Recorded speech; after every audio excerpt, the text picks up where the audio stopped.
my view is that we should look at every bit of legislation that's been passed since 2008, really, and go through it. And so I think he'll probably need a little bit more specifics than that, won't he? Well, maybe. But, so let's help him out with some specifics. An example for you would be, say, the calculation on washing machines. Yes. It's not fit for purpose. Talk us through it. I mean, to be fair, everything that's been passed since 2008, and I say, give me the highlights, and you say energy on washing machines. There are thousands, but this is just an example. It's the way they're written, you know. Yes. Are you in the washing? Are you in the washing machine business? No, I'm not. It's an example that I was challenged by a friend to give this answer to you know that you're asking as well, and so I had to look up and read some European legislation. But you had to look it up after you'd said that it was a good idea. No, I'll give you one that I work in. So I work in construction. No, can we just finish off the washing machine stuff first? Okay. Because I haven't heard it from anybody in the industry. Okay. An objection to it. So what is the problem? Well, my objection to that is that, or the objection to that I've got is the calculation they have for it is very prescriptive. Yes. And it's easy to fudge these calculations. Okay. It's a very long calculation. It's set in one formula. And you can play with the formula. Is this a variation on the hairdryer Hoover story? Yes, it's okay. that kind of thing. Yeah, so, I mean, when I said don't ring me and talk about hairdryers or Hoovers, parenthetically, we could have included washing machines, unless you're in the industry. So, I mean, the question was, how is it going to improve your life or mine? So let's do it from that angle. Let me pick one that no, let's do it from that angle. How's it going to improve your life or mine? Well, I can tell you from a business point of view, yes. How it makes the business better. But you're not in the washing machine business, are you? No, but I could tell you about something that I am involved in. So, well, then why are we talking about washing machines?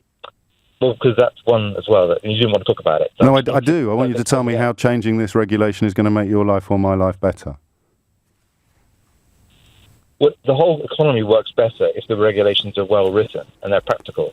Most of the European regulations are very unpractical and over the top. I mean, forgive me, but that should make it really, really easy for you to answer my questions then. So how is my life going to be improved by reviewing washing machine legislation?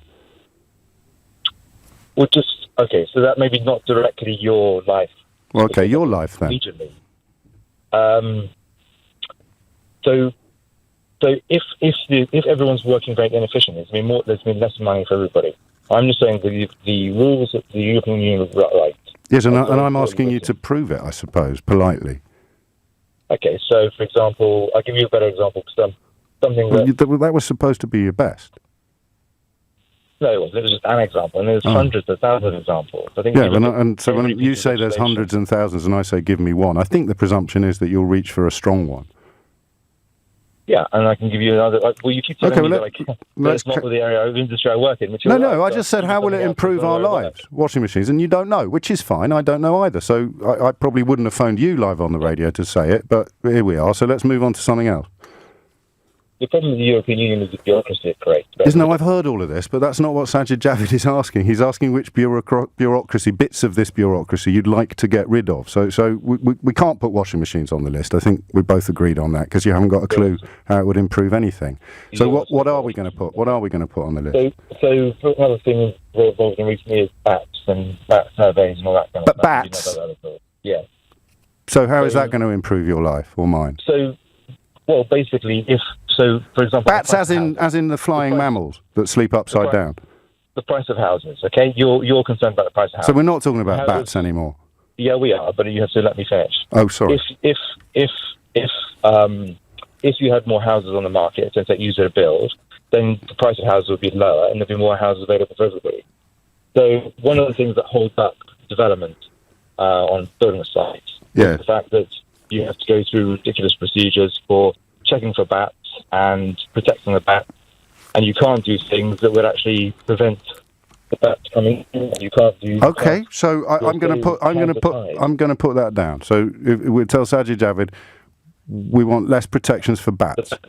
Not protections, but just relevant protections, because.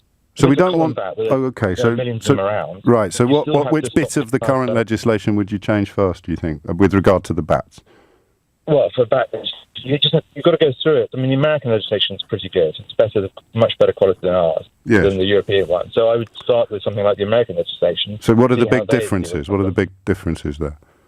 I'm not an expert on American. I just know I've talked to the guys. So washing machines, but you can't tell me why, and bats, but you can't tell me why. Is there anything that you do understand that you could put on this list? Well, I do. I work on the practical end of these things, so I'm not a lawyer. But all these things need to be drafted by lawyers, but they need to be done on a practical basis. No. But you can't say that they need to be drafted by lawyers until you've explained why. And all you've done so far is say the words washing machines and bats. So what is the problem at the moment with the current legislation in ways that everybody would understand? And that's why, in many ways, it's good that you're not involved in the washing machine industry or indeed in bat surveys, because you've got an understanding of it and you can just share it with us in layman's terms, can't you? So in bat surveys, basically you've got to protect the bats, which is a reasonable thing to do, and I agree with that. Right, so which bit don't you agree with then? The way the legislation is written is that every bat, whether it needs to be protected or not. I'm going to put you out. I'm going to put you out your misery now, Jim. I think. I mean, with the greatest of respect. I for one wonderful moment, I thought that you were having a bit of fun and joking around, but oh my God, you're serious. Anne's in Berkhamsted. Anne, what are you most looking forward to? It's the Working Time Directive.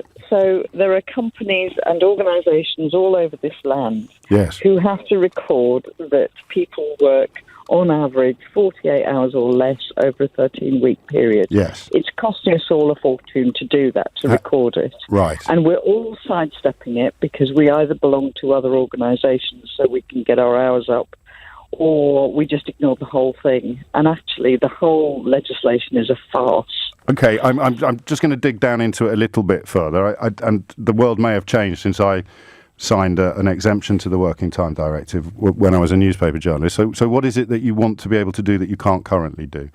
I want to be able to work 2 hours or 100 hours, and that's my choice and not legislation. Who is currently stopping you from doing that? The European legislation on the Working Time Directive. But I know lots of people putting in loads and most often lorry drivers, oddly. So what is it that you do? What line of work are you in? Well, I'm in all sorts of lines of work. I'm a retired ex-director from the council. And you want to be free to work 100 hours a week doing what? Well, anything I want to do. I know, but you've retired. So in terms of what would you want to be doing with those 100 hours? So one of the things that I do is recovery management. So when an organisation is failing. Yes. And one of the things that it needs is manpower and my effort. And but I suppose what I mean is when you hit 49 hours, who is it that comes around and locks you in a box? Nobody at all at the moment until I do that more than 48 hours a week over a 13-week period. Yeah, and then who turns up and tells you off? Because I know loads of people that are doing that. Yeah, there are lots of people who are doing it. But if you wanted... So, for example, if I'm in the care industry... I prefer the bat. So I'm in the care... No, it's nothing to do with bats. I'm in the care industry. Batty. And I have some people with some really complex, challenging behaviour, and I need to increase my staffing levels considerably. And somebody will say, "I'm sorry, but I'm over my 48 hours." Yes. And actually, that's not acceptable. Oh well, no, hang on, you've changed your tune now. So what you're saying is that you want people to be forced to work more than 48 hours, not to have No, I want to be able for people to say. But what if they don't want to work more than 48 hours? I'm happy to put the hours in, but I can't at the moment. But no, they can at the moment. We've just established and the other thing is the bureaucracy, the recording. So I have staff sitting there. Well, you did have before you retired. Yes. Yes. But they're doing it now. Yes. People just sit. Well, they're keeping a record of how many hours they've worked. How many hours people have worked. Yes. So and if you don't keep that record, how would you know how much to pay them? Well, the point is that they're actually not just saying how many hours they're working, but on average if they're going over the 48-hour week. So this week I might do 56. And next week because that's a protection for workers in that no employer has the right to order you to work more than 48 hours a week, but you are perfectly... But no, hang on, I need to finish this because one of us doesn't understand it. Yes, you do. You have the right to do whatever you want. Your employer doesn't have the right to order you to do more than you want to. No, and they've taken 48. They've taken 48 hours as the cut-off point. But anyway, if you were suddenly allowed to work 100 hours a week, talk us through what you do with them briefly. Well, in my previous role, I probably did 16 hours a day, 5 days a week. Oh, and you didn't get arrested? No, I didn't get arrested. Well, was this prior to our European Union membership? This was prior to 2003, was it? Yes. It was. So the point is that when I needed to put the hours in, I could. And then when I needed to go off for coffee because of stress levels, I could. Okay, and now you can't. That's just not true, but have a wonderful day. Paul's in Chancellor. Paul, what are you going to put on my list? Hello, James. Please go easy with me, mate. I would ask Sajid Javid to bring back the death penalty. What, in the budget? No, on this list of European rules. Yeah. I mean, it is a budgetary requirement, but I suppose given that the bats and the washing machines and the working time directive hasn't gone very well, you want to bring back the death penalty? Personally, yeah. Because correct me if I'm wrong, James, your knowledge is probably far superior to mine on this, but I'm sure it's the Europeans that don't allow us to hang people. When did we abolish it? I think it was wasn't it under Tony Blair's government? The last working gallows got taken out. The death penalty was abolished under Tony Blair's government. No. Well, that's not what I asked. When did we abolish the death penalty? In the 60s. And when did we join the European Union? 73. Yeah. Yeah, but that was a very different world, James. We didn't have the same level of terrorism as we do today, vile crimes. I know, it's the suicide bombers are the worst, aren't they? No, I'm not talking about suicide bombers. I'm talking about the ones that got shot in Streatham and London Bridge. So who would be top of the list? My mouth. I rang up with a legitimate point, and here you are making it. I love it. Why are you getting Why are you being such a snowflake?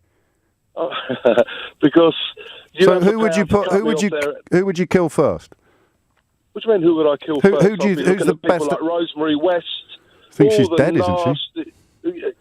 Okay, there we go. Have a good day, James. Self-awareness, eh? It's not always pretty. Sorry, Sajid. Still sort of struggling a bit on this one, mate, but we'll hang in there. I'm sure it's just a matter of time. James is in Newcastle, for example. James, what have you got? I've got regulation on things like bananas and food that goes to waste because it's substandard in the EU's eyes. So not really. Well, it's a budgetary issue. I don't know, but I think it's. So what happens to the food at the moment? Well, it's wasted. If a banana's not the right shape, then it's. You're joking me. No, I'm serious. No, you're not. I am because you rung in to talk about bendy bananas. Yeah, well, it's better than bats and whatever else we've had, is it not? No. It's actually worse, because I hadn't heard about bats and washing machines before, but the bananas line has been rubbished from pillar to post for the last 20 years.